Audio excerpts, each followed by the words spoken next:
खुलुमबाय आं सिबिरानि ब्रह्म नोंथांमोनखौ आंनि एसबी बडो न्यूज चेनेलाव गासैखौबो बरायबावनाय थाबाय नोंथांमोननि थाखाय आं गोदान मोनसे भिडिअ लानानै फैबावबाय अन्नानै भिडिअखौ जोबजासिम नायलांदो फिन लुथिनाय जाथाय बे खेबाव दाखाथिफोरा गुबुन आदब खायदा बाहायनानै सासे आइजोनि न'निफ्राय लुथिनानै लांदों गोबां बेसेननि मुवा बेसादफोरखौ फोरमायथिनाय बायदिब्ला गुवाहाटी उलुबारी ओनसोलनि हाफिज नगराव मति कुमारी मुंनि सासे आइजोनि नखराव साद' दाखाथिनि मोनसे हानजाया लुथिदों दाखाथिफोरा पुलिसनि गाननाय जोमनाय खसाब गाननानै लुथिनानै लानानै थांदों न'आव थानाय गासैबो बेसेन गोसा मुवा बेसादफोरखौ लोगोसे मबाइल बायदिखौबो लानानै थांदों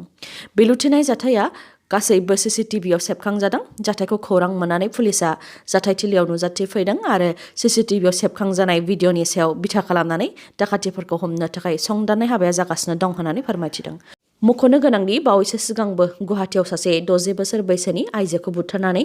न'आव थानाय गासैबो रां रुफा गहेनाफोरखौ लुथिनानै लानानै थांदोंमोन दाखाथिफोरा बे जाथायनि दायनिगिरिफोरखौ गुवाहाटी पुलिसा साबानि मादाव सानैखौ दा हमनो मोनबाय आरो साथामखौ हमनो थाखाय नाजागासिनो दं होननानै फोरमायथिदों मेगा आईपीएल अक्शन एबा निलाम 2022आ जागायबाय दासिमाव बबे हानजाया सोर गेलेगिरिफोरखौ बेसेबां राङाव बायखो बेनि माखासे फारिलाइखौ फोसावनानै होबाय ईशान किशनखौ मुम्बाइ इन्डियान्सआ 15.25 कौटि राङाव बायबाय आरो आईपीएल 2022 मायथाइयाव दासिमाव बयनिख्रुइबो बांसिन बेसेनाव बायजानाय गेलेगिरि जानो हाबाय ईशान किशना श्रेयास आयार बिथांखौ कलकाता नाइट राइडार्सआ 12.25 कौटि राङाव बायबाय हार्षल पटेलखौ रयेल चेलेन्जार्स बेंगलआ 10.75 कौटि राङाव बायबाय आरो आसामनि रियान पाराग बिथांखौ राजस्थान रयेल्सआ 3.8 कौटि राङाव बायबाय दिल्ली पुलिसा चिरां जिल्ला बिजनीनिफ्राय साथाम मस्ट वान्टेड क्रिमिनेलखौ हमनो हादों मुंफोरा फारियै अभिषेक जायखौ भला मुङैबो मिथिनाय जायो 24 बोसोर बैसोनि इशु अदेबानी राहुल 22 बोसोर बैसोनि तुषार अदेबानी बादशाह 28 बोसोर बैसोनि फोरमायथिनाय बायदिब्ला साथाम दुथांफोरनि हेंथायै थांनाय बोसोरावनो साउथ दिल्लीआव मार्डार केस रेजिस्टार खालामनाय जादोंमोन आरो दुथांफोरनि हेंथायै वारेन्ट इस्युबो खालामनाय जादोंमोन नाथाय थांनाय बोसोरनिफ्रायनो खारखुमानानै दंमोन दुथांफोरा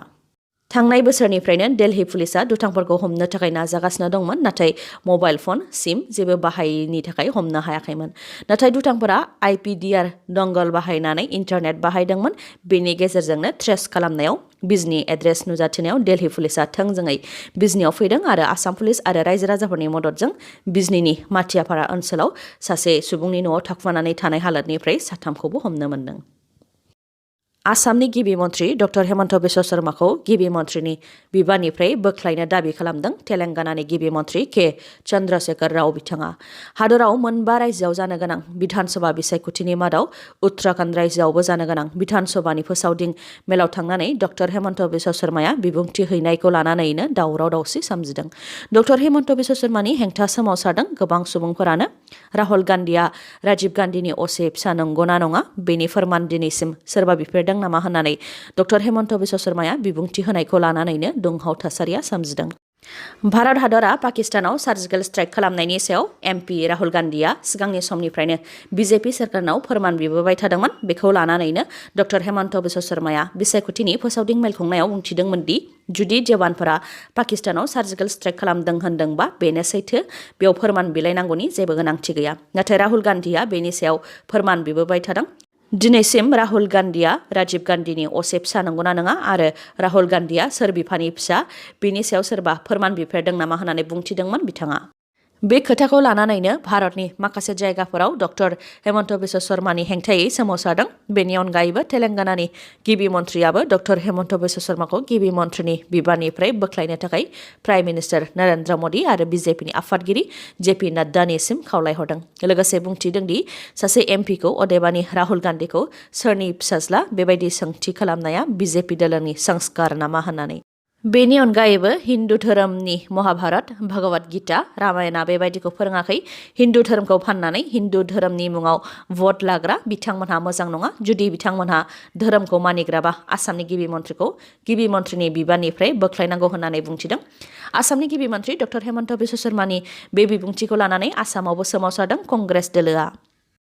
बिथांमोनहा डक्टर हेमन्त बिश्व शर्मानि हेंथायै राजा लामायाव अर सावदों आरो डक्टर हेमन्त बिश्व शर्मानि सावगारियाव खालि सारनानै सोंखारिदों। बे सोमावसारनाय हाबाफारियाव बाहागो लानानै आसाम इयुथ कंग्रेसनि आफादगिरि अंकिता दत्ताया बुंथिदों दि डक्टर हेमन्त बिश्व शर्माया आइजोफोर आरो आइजोफोरनि गोर्बोखौ अपमान खालामदों, जाय दुखुनांथाव खोथा होननानै बुंथियो बिथाङा।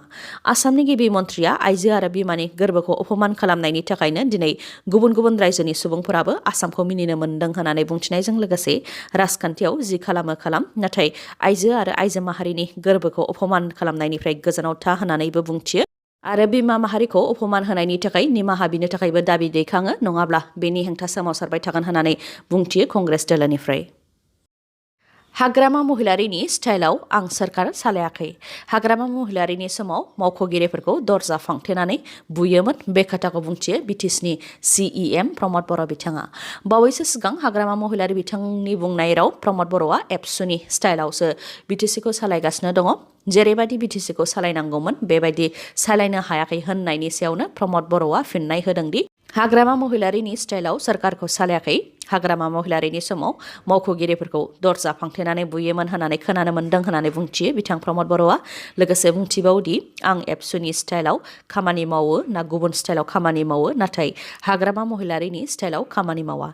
आरो रावखौबो दाबि धमखि होनो हाया, मानसिफोरखौ प्रेसाराव दोननानै राजखान्थि खालामनो हाया। आंनि थांखिया फैगौ 4 बोसोराव बड'लेण्ड ओनसोलाव BTRनि 35 लाख रायजो राजाफोरनो मोजां थासारि होनाय, सोलोंथाइनि सायाव, रैखाथिनि सायाव आरो हानि जेंना सुस्रांनायनि सायाव आरो गासैबो जेंनाखौ सुस्रांनानै मोनसे मोजां थासारि होनायानो आंनि थांखि होननानै बुंथियो बिथां प्रमद बर'आ। लोगोसे फोरमायथिबावदोंदि सुपार 50नि गेजेरजों IIT, सिभिल सार्भिस आरो मेडिकेलाव इन्ट्रेन्स एग्जाम होनो गोसो गोनां सा 50 गासै सा 150 फरायसाफोरनो बेसेन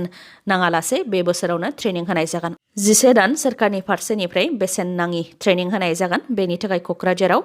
IITनि कचिं सेन्टार थि खालामनाय जाबाय। चिराङाव मेडिकेल आरो अदालगुरियाव सिभिल सार्भिसनि कचिं सेन्टारनि थाखाय थि खालामगोन होननानै फोरमायथियो प्रमद बर' बिथाङा। गोब्राब नाजानायनि गेजेरजों थरायना पबित्रा बसुमतारिया MBBS फरायनायनि खाबुखौ मोननो हाबाय। बर' बिजोंजों फरायनानै MBBS फरायनायनि खाबुखौ आवग्रिनो हादों। क'क्राझार जिल्लानि पाटगाव दखरा एबसुनि बेन्दोङाव थानाय गोजोनफुरि गामिनि थागिबि बिफा प्रदीप कुमार बसुमतारि आरो बिमा मिरिया बसुमतारिनि अनसुलि फिसाजो थरायना पबित्रा बसुमतारिया 2021 मायथाइनि NEET आन्डार ग्रेजुएट आनजादखौ दुलाराय भारतनि मादाव 86,492 आरो रायजोनि गेजेराव 895 रेंक लानानै 94.38 जौखोन्दोनि गेजेरजों उथ्रिसार जानो हानानै बे जाफुंसारनायखौ मोननो हादों थरायना पबित्रा बसुमतारिया। दासान्दि पबित्रा बसुमतारि बिथाङा गुवाहाटी मेडिकेल कलेजाव मुं थिसननानै MBBSनि सोलोंथाइ लागासिनो दङ। बेनि अनगायैबो गरेश्वर हालामनि गबसार बाथाबारि गामिनि नरेश्वर बर' आरो अनिमा बर'नि फिसाज्ला उदय बर'आबो MBBS एन्ट्रेन्स एग्जामाव उथ्रिसार जानो हादों। बिथाङा दा जरहाट मेडिकेल कलेजाव मुं थिसननानै MBBSनि सोलोंथाइ लागासिनो दङ। बिथाङा फोरमायथिदों दि बिमा आरो बिफाया MBBS एन्ट्रेन्स एग्जामाव गोनां जानाय मेटेरियेलफोरखौ जगायनायजों लोगोसे फरायनायनि मोनसे मोजां आबहावा होदोंमोन। बेनि अनगायैबो फोरोंगिरिफोराबो जोबोद मदद होदोंमोन होननानै बुंथियो बिथाङा। जायफोर फरायसाफोरा इयुनाव डक्टर जानो लुबैयो बिथांमोननिसिम उदय बर'आ बोसोन होदों दि थाखो 11 आरो 12 साइन्स आयदा लानानै फरायथारनांगौ आरो मोजाङैनो फरायनांगौ, मानोना बे समाव MBBSनि एन्ट्रेन्स आनजादाव थाखो 11 आरो 12निफ्रायनो फैयो होननानै फोरमायथिदों। बेनि अनगायैबो MBBS एन्ट्रेन्स एग्जामनि सिलेबासाबो सोलायबाय थायो, बेनिखायनो बेनि सायाव आपडेट जाबाय थानांगौ होननानैबो बुंथियो बिथाङा। फरायसालि आरो कलेजफोराव हिजाब गाननायखौ बेन खालामबाय कर्नाटक हाइकर्टआ। कर्नाटकनि स्कुल आरो कलेजफोराव मुस्लिम आइजोफोरनि हिजाब गाननायखौ बन्द खालामनो थाखाय हिन्दु धोरोमनि फरायसाफोराबो गोदोनायाव कमला रंनि जि लानानै सोमावसारदोंमोन आरो बेबायदिनो मुस्लिम आइजोफोरनि हिजाब गाननायखौ लानानै गोबां दुंहाव थासारि, अन्थाइ खुबैलायनाय, लावथि सिबलायनाय जादोंमोन, जायनि थाखाय कर्नाटक सरकारा रायजोआव फरायसालिफोरखौ बन्द खालामनानै दोनथ'नो गोनां जादोंमोन। दा फरायसालिफोराव मुस्लिम आइजोफोरनि हिजाब गाननायजों लोगोसे हिन्दुफोरनि गोदोनायाव कमला रंनि सि लानाय, थाखो खथायाव धोरोमनि फिरफिला लानाय गासैखौबो बन्द खालामनो थाखाय कर्नाटक हाइकर्टआ बिथोन होबाय। अब्लाबो हिजाब गाननायखौ लानानै दावराव दावसि जानाया जोबनानै थाङाखै। कर्नाटकआव धोरोमारि दाङाबाजिया इन्टारनेशनेल रिलिजियास फ्रिडम IRFनि अफिससिमबो सौहैदों। कर्नाटक हाइकर्टआ हिजाब गाननायखौ स्कुल आरो कलेजफोराव बेन खालामनायखौ लानानै इन्टारनेशनेल रिलिजियास फ्रिडम IRFनि US एम्बासाडर राशिद हुसैना फोरमायथिदों दि हिजाबखौ बेन खालामनाया रिलिजियास फ्रिडमनि हेंथा आरो बेजों मुस्लिम आइजोफोरखौ नासयनाय जादों। दिनैनि भिडिअआ एसेनोसै गाबोन आरो गोदान भिडिअजों लोगो मोनफिनबावगोन नोंथाङा दासिमबो आंनि चेनेलखौ साबस्क्राइब खालामाखैबा अन्नानै साबस्क्राइब खालामदो लोगोसे लाइक कमेन्ट आरो शेयार खालामनो दाबाव गोजोन्थों